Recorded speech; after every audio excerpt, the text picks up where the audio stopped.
Hi, hello mga ate ko. So ayan, gagawa nga ulit ako ng tali ng cortina natin.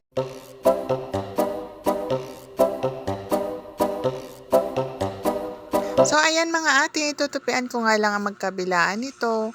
Wala kasi akong pang-aging, kaya kailangan ko talaga siyang tupiin magkabilaan. Pero mas maganda pa rin naman yung nakatupi kaysa sa naka-aging, di ba? Mas matibay siya.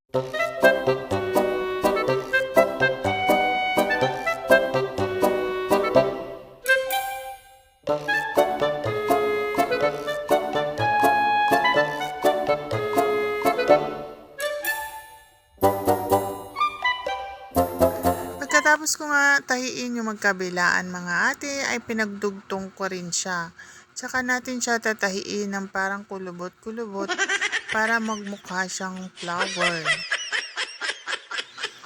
Ayan nga mga ate, hindi ko alam kung saan ko ilalagay ang aking ilaw. Sa harapan ba o sa gilid? Para lang lumiwanag ang aking ginagawa. Ay ambot.